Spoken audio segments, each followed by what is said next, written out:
Well, there's a literary center now that is drawing in book lovers and writers to a small town in far north Texas with a population under 2,000 people. Really, it's tiny. Archer City is the childhood home of legendary writer Larry McMurtry. He's the author of classics such as Lonesome Dove and The Last Picture Show. You may have heard of those. And there's a movement now to preserve the late author's legacy. About 2 hours north of DFW sits a quiet place called Archer City. It's best known as the town famed Texas writer Larry McMurtry grew up in. He once described it as a bookless town. In the 80s, he opened up an enormous rare bookshop downtown that spanned 4 buildings. It shuttered after he died, but has since been bought and reopened by a nonprofit trying to preserve his legacy and his very unique collection.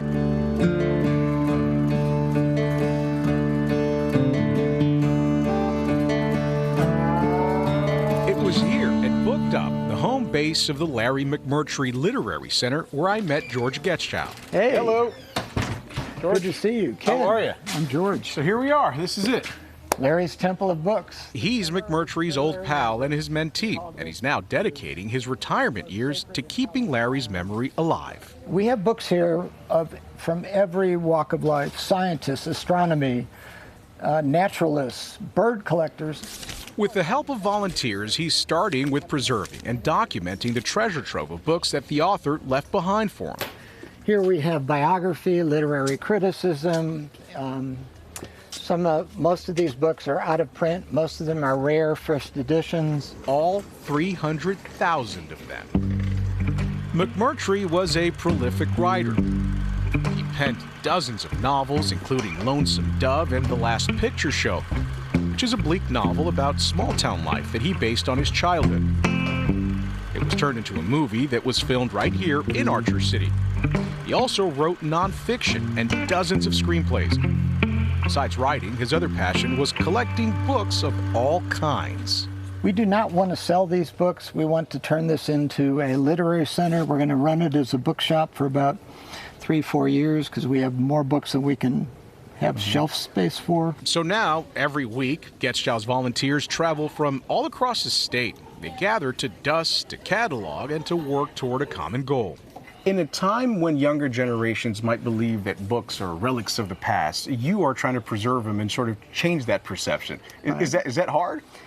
I don't know, because what we're finding, I've been surprised by this. We had students from the local college, MSU, came by to help us, to volunteer. They didn't want to leave. They got in here and they started shelving books, cleaning books, doing all the stuff our volunteers do. And then they started reading the books and they go, oh my God, this is so different than the digital books that we encounter. To touch a book, to smell a book, to feel a book. We're constantly coming across books that we didn't know were as rare and priceless as they are, and they're in the bottom of a box. They're sitting on a shelf. They're covered in the back storage room. So these are the rare books. So how rare are we talking in here? It is a signed first edition of The Godfather. Signed by Mario Puzo. Yes. So this is Lonesome Dove here in Czechoslovakian. And I see here The Last Picture Show. We know this one. Last Picture Show in Japanese. How about that? I've got to ask you, what's it like to work here and come across all these little treasures?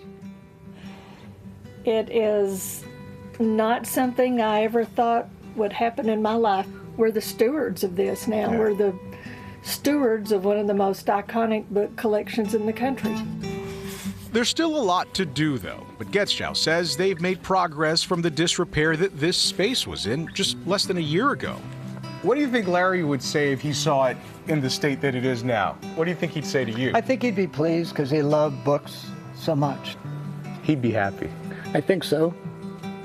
I can't speak for Larry, but I believe that the fact that we are laboring over making sure that his book collection will live on and on and on, I think that would mean a lot to Larry. You're sharing this love, this passion, and really all this work. And I think that speaks deeply to the kind of influence that he had. It's profound. Everlasting. Well, thanks to the Larry McMurtry Literary Center, foot traffic to the town has increased so much, in fact, that the town's only restaurant had to hire more help to keep up with all of the business. If you're interested in buying a book from McMurtry's collection, the center is open every weekend if you'd like to go check that out.